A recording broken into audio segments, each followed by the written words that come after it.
ভাইয়ার বউ আমাকে ফোন করে বলেছিল তাদের বাসায় গিয়ে যেন কুকুরটাকে খাবার দিয়ে আসি।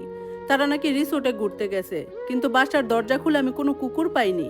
পেয়েছিলাম 5 বছরের একটা বাচ্চাকে, বাইরে থেকে তালাবদ্ধ একটা ঘরের ভিতর। জ্বরে কাঁপছিল ছেলেটা, ঠোঁট শুকিয়ে সাদা হয়ে গেছে। আমাকে দেখে খুব আসতে বলেছিল। মাম্মা বলেছিল তুমি আসবা না, আমি শুধু একটা কুকুরকে খাবার দিতে গিয়েছিলাম। কিন্তু কিছুক্ষণ পর আমি আমার বাইপোকে কুলে নিয়ে হাসপাতালের ইমার্জেন্সির দিকে দৌড়াচ্ছিলাম। আর যখন ভাইয়ের বউয়ের পাঠানো হুমকির মেসেজটা দেখলাম, তখন বুঝলাম এটা কোনো ভুল না, ইচ্ছে করে করা হয়েছে। আমার নাম হেনা, বয়স 33। আর ওই রবিবার আমি বুঝেছিলাম কিছু মানুষ আছে যারা ফেসবুকে যত সুন্দর হাসে, বাস্তবে তারা ততটাই নিষ্ঠুর হতে পারে। সকাল তখন প্রায় 11টা, আমি রান্নাঘরে দাঁড়িয়ে ডাল বসাচ্ছিলাম। এমন সময় ফোন আসে আমার ভাইয়ের বউর, মেহেরিনের। ওর গলা অদ্ভুত রকম খুশি শোনাচ্ছিল সেদিন, যেন খুব আনন্দে আছে, অতিরিক্ত আনন্দে। হেনা শোনো না, একটা ছোট্ট হেল্প লাগবে। আমরা কক্সবাজারের রিসোর্টে আছি, ফিরতে একটু দেরি হবে। তুমি কি বাসায় গিয়ে ব্রুনোকে খাবার দিয়ে আসতে পারবা? ব্রুনো ওদের পোষা কুকুর, বড় সড়ো লাফালাফি করা একটা গোল্ডেন রিট্রিভার। আমি গেলেই পাগলের মতো লেজ নাড়াতো। আমি স্বাভাবিকভাবে বললাম আচ্ছা সমস্যা নেই, বিকেলে যাই। মেহরিন সঙ্গে সঙ্গে হেসে বলল, উফ তুমি না থাকলে কি হতো, চাবি আগের জায়গাতেই আছে, টবের নিচে। ফোন রেখে আমি আর বেশি কিছু ভাবিনি, কারণ মেহরিন এমনই, ফোনে খুব মিষ্টি, ফেসবুকে একদম পারফেক্ট মা, পারফেক্ট স্ত্রী, সব সময় সাজানো জীবন। কিন্তু ওর ভেতরে কেমন জানি ঠান্ডা একটা ব্যাপার ছিল, যেটা ঠিক বোঝানো যায় না। বিশেষ করে নিজের ছেলে সিয়ামের সাথে ওর আচরণ। সিয়ামের বয়স 5 বছর, একদম শুকনো চুপচাপ একটা বাচ্চা, বড় বড় ভয়ার্ত চোখ, সব সময় একটা সবুজ রঙের ডাইনোসর খেলনা বুকে ধরে রাখতো, কথাও বলতো আস্তে, এমনকি পানি খেলেও আগে অনুমতি চাইতো। একদিন আমি ওকে জিজ্ঞেস করেছিলাম তুমি এত কম খাও কেন বাবু? সে মাথা নিচু করে বলেছিল আমি বেশি খেলে মাম্মা রাগ করে। কথাটা তখন থেকে আমার মাথায় গেঁথে গেছিল। কিন্তু মেহরিন হেসে বলেছিল আরে দূর হেনা, বাচ্চারা তো কত কিছুই বলে। সেদিন বিকেলে আমি ওদের বাসার সামনে গিয়ে দাঁড়ালাম। ঢাকার আভিজাত এলাকা, চুপচাপ রাস্তা, বড় বড় বাড়ি, প্রায় প্রতিটা গেটে ক্যামেরা লাগানো। আমি হাতে কুকুরের খাবারের ব্যাগ নিয়ে দাঁড়িয়েছিলাম। মেহরিনের গাড়িটা ছিল না, স্বাভাবিক। কিন্তু বাসার ভেতরে ঢুকে আমার কেমন অস্বস্তি লাগতে শুরু করলো, অদ্ভুত রকম নীরবতা।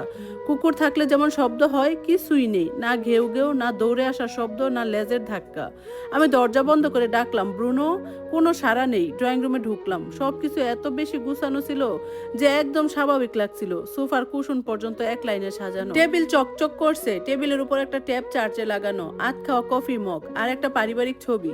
ছবিতে বাইয়া মেহেরিন, 2 মেয়ে আর সিয়াম, সবাই হাসছে। দেখলে মনে হয় পৃথিবীর সবচেয়ে সুখী পরিবার। আমি আবার ডাকলাম ব্রুনো, কিছুই না। রান্নাঘরে গেলাম, কুকুরের বাটি খালি, পানির পাত্রও শুকনো। কিন্তু আশ্চর্যের ব্যাপার হলো বাসায় কুকুর থাকার কোনো চিহ্নই নেই, না লোম, না খেলনা, না ওর বিছানা, কিছুই না। আমার বুকের ভেতর ধক করে উঠলো। আমি ধীরে ধীরে পুরো বাসা দেখতে শুরু করলাম। বারান্দা, স্টোর রুম, ওয়াশরুম সব ফাঁকা। তারপর হঠাৎ একটা শব্দ পেলাম, খুব ক্ষীণ, যেন কেউ মেঝেতে কাপড় টানছে আস্তে আস্তে। শব্দটা আসছিল করিডোরের একদম শেষ ঘর থেকে, গেস্ট রুমে।